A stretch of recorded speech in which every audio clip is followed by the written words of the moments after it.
564 కోట్ల రూపాయలు కేసీఆర్ గారి ప్రభుత్వంలో ఆసరా పెన్షన్ల కింద ఒక్క జూబ్లీహిల్స్ నియోజకవర్గంలో అందజేసిన మొత్తం. షాదీ ముబారక్ కళ్యాణ లక్ష్మి, ఇల్లు కట్టి చూడు పెళ్లి చేసి చూడు అంటారు పెద్దలు.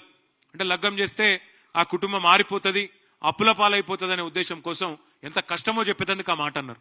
ఇవాళ ఒక స్కీమ్ తెచ్చి ఎన్ని పేద కుటుంబాలకు అండగా నిలబడి ఆ కుటుంబంలో ఉండే ఆడపిల్లకి గౌరవంగా పెళ్లి చేసే పరిస్థితి తెచ్చింది కేసీఆర్ గారు. ఖర్చు పెట్టింది 63 కోట్లే కావచ్చు, కానీ దానివల్ల జరిగిన లాభం ఎంత, ఆ కుటుంబాలకు వచ్చిన ధీమా ఎంత ఆలోచించమని కోరుతా ఉన్నా. ఒక్క జూబ్లీహిల్స్ నియోజకవర్గంలో 63 కోట్లు 6,320 మంది లబ్ధిదారులకి కళ్యాణ లక్ష్మి షాదీ ముబారక్ ద్వారా అందించింది కేసీఆర్ గారి ప్రభుత్వం. బతుకమ్మ చీరలు ఒక్క జూబ్లీహిల్స్ నియోజకవర్గంలో 45.25 కోట్లు, 45 కోట్ల 25 లక్షల రూపాయలు. ఇవాళ బతుకమ్మ చీర బంధు, రంజాన్ తోఫా బంధు, కేసీఆర్ కిట్టు బంధు, అట్లాగే క్రిస్మస్ గిఫ్ట్ కూడా బంధు. అది రేవంత్ రెడ్డి గారి కాంగ్రెస్ ప్రభుత్వం యొక్క గొప్పతనం. ఇక ఇంకా సామాజిక కార్యక్రమాలు తీసుకుంటే దళిత బంధు 106 మంది లబ్ధిదారులు జూబ్లీహిల్స్ నియోజకవర్గంలో వారికి అందించింది 10.6 కోట్లు, ఒక్కొక్కరికి 10 లక్షల రూపాయలు అందించింది కేసీఆర్ ప్రభుత్వం. బీసీ బంధు దాని కింద 6 కోట్లు 605 మంది లబ్ధిదారులకు 6 కోట్లు అందించడం జరిగింది.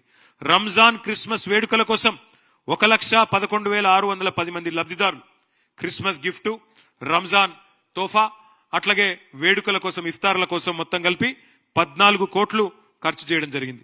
అన్నపూర్ణ క్యాంటీన్లు హైదరాబాద్ లో ఉండే గరీబోళ్లకు, హైదరాబాద్ లో ఉండి 3 పూటలు పనిచేసుకునే కార్మికుల కోసం ప్రవేశపెట్టిన అద్భుతమైన పథకం అన్నపూర్ణ. దానికి మా పార్టీ నాయకుల పేర్లు పెట్టుకోలేము, అన్నపూర్ణ అని పెట్టినాం, దేవత పేరు పెట్టినాం.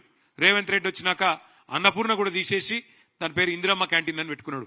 పేరు మార్చిండు తప్ప అక్కడ మారిందేమీ లేదు, ఇంకా అన్నం క్వాలిటీ దెబ్బతిన్నది. దానికి కూడా ఖర్చు పెట్టింది 2 కోట్ల రూపాయలు ఒక్క జూబ్లీహిల్స్ కాన్స్టిట్యున్సీలో మాత్రమే. మొత్తం ఆ రకంగా సంక్షేమానికి ఒక్క జూబ్లీహిల్స్ నియోజకవర్గంలో ఖర్చు పెట్టింది 705 కోట్లు.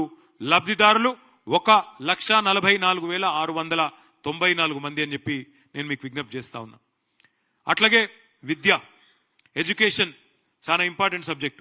ఇక ఇది మీ జూబ్లీహిల్స్ నియోజకవర్గంలోని టిమ్రిస్ స్కూల్ ముస్లిం ఆడపిల్లల కోసం, ముస్లిం మగపిల్లల కోసం 204 స్కూల్స్ పెట్టింది కేసీఆర్ ప్రభుత్వం. అందులో ఇది జూబ్లీహిల్స్ నియోజకవర్గంలోని టిమ్రిస్ స్కూల్. ఇక్కడ దీని ఒక్కదాని కోసమే ఇవాళ మీరు చూసినట్టయితే అట్లాగే అక్కడ ఉండే మిగతా ఎస్సీ, ఎస్టీ, బీసీ, మైనారిటీ గురుకుల పాఠశాలల నిర్వహణ కోసం జూబ్లీహిల్స్ లో ఖర్చు చేసింది 51 కోట్ల రూపాయలు. అక్కడ హిందువులు ఉన్నారు, ముస్లింలు ఉన్నారు, క్రిస్టియన్లు ఉన్నారు, దళితులు ఉన్నారు, గిరిజనులు ఉన్నారు, అన్ని కులాలు అన్ని మతాల వాళ్ళు ఉన్నారు. సెంటర్ ఫర్ దళిత్ స్టడీస్ భారతదేశంలో ఎక్కడా లేదు. అద్భుతమైన బిల్డింగ్ 36 కోట్ల అంచనా వ్యయంతో బోరబండలో బ్రహ్మాండంగా 95% వరకు మేము పూర్తి చేసినాం. మహానుభావుడు డాక్టర్ బాబాసాహెబ్ అంబేద్కర్ నిలువెత్తు విగ్రహం కూడా పెట్టుకున్నాం. మొత్తం దళితుల స్థితిగతుల మీద అధ్యయన కేంద్రాన్ని కూడా చాలా చక్కగా 36 కోట్లతో నిర్మాణం చేసి హైదరాబాద్ లో ఉన్న ఒకే ఒక్క సెంటర్ ఇది, centre for Dalit studies in Borabanda. దాన్ని కూడా నిర్మాణం చేసుకున్నాం. అట్లాగే 2 అంగన్వాడీ కేంద్రాలు కూడా మనం నిర్మాణం చేసుకున్నాం. దానికైన ఖర్చు 49 లక్షలు. మొత్తం కలిసి ఓన్లీ మౌలిక సదుపాయాల కల్పన కోసం పాఠశాలల్లో చేసిన ఖర్చు 87 కోట్లు. అట్లాగే మరి ఇంకా ఇతర రంగాల్లో చూసినట్టయితే మనం హైదరాబాద్ లో ఒక ఫంక్షన్ చేసుకోవాలంటే, ఒక ఫంక్షన్ హాల్ తీసుకోవాలంటే రోజుకు 1,00,000-2 లక్షలు ఖర్చు అవుతుంది. అందుకే మల్టీపర్పస్ కమ్యూనిటీ హాల్ కట్టింది కేసీఆర్ ప్రభుత్వం జిహెచ్ఎంసీ ఆధ్వర్యంలో. దానికోసం 17 కోట్ల 30 లక్షల రూపాయలు మనం ఇక్కడ ఓన్లీ జూబ్లీహిల్స్ నియోజకవర్గంలో ఖర్చు పెట్టడం జరిగింది. అక్కడే మన రేమత్ నగర్ లో ఇంకా ఇతర డివిజన్లలో వాటిని ఖర్చు పెట్టినాం. ఇక ఇతర నిర్మాణాలు కమ్యూనిటీ హాల్స్ ఇతరత్ర వాటికి ఒక 18 కోట్ల స్వర్గీయ గోపీనాథ్ గారి నాయకత్వంలోనే చేసుకున్నాం. ఎల్ఈడి లైట్స్ నిర్వహణ కోసం 5 కోట్లు, సీసీ కెమెరాల కోసం 2.7 కోట్లు. ఇవన్నీ కేవలం జూబ్లీహిల్స్ నంబర్లు, నేను చెప్పేది జూబ్లీహిల్స్ కాన్స్టిట్యుయెన్సీ నంబర్లు మాత్రమే అని చెప్పి నేను మీకు విజ్ఞప్తి చేస్తా ఉన్నా. అట్లాగే ఎలక్ట్రిసిటీ, కేసీఆర్ గారి ప్రభుత్వం రాకముందు మరి ఎట్లా ఉండే ఎలక్ట్రిసిటీ పరిస్థితి హైదరాబాద్ లో మీకు తెలుసు. ఎంత అధ్వానంగా, అసలు రోజుకి 9 గంటలు పవర్ కట్స్. హైదరాబాద్ లో ఏదైనా అపార్ట్మెంట్ పోతే డీజిల్ గబ్బురాని అపార్ట్మెంట్ ఉండకపోతుండే, జనరేటర్లు ఎక్కడికక్కడ లేకపోతే అక్కడ లిఫ్ట్ కూడా నడవని పరిస్థితి. జనరేటర్లు లేకుండా, ఇన్వర్టర్లు లేకుండా అద్భుతంగా సంవత్సరం లోపలనే హైదరాబాద్ ని కాంతిమయం చేసింది. 24 గంటల కరెంటు తెచ్చింది కేసీఆర్ గారి నాయకత్వం.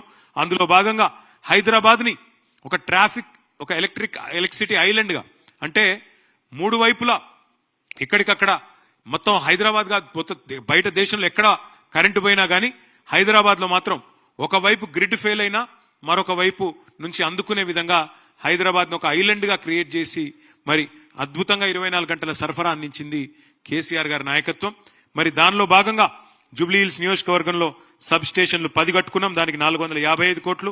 ఉచిత విద్యుత్ కూడా ఇవాళ ఏదో పెద్ద వీళ్ళు ఇచ్చినట్టు పోజు కొడతారు.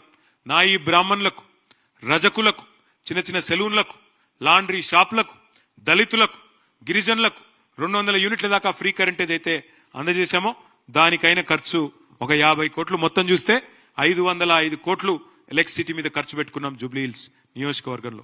ఇంటింటికి తాగునీరు ఇవ్వడానికి HMWSSB ఆధ్వర్యంలో మొత్తంగా చూసినట్టయితే మరి ఓవరాల్ గా 20,000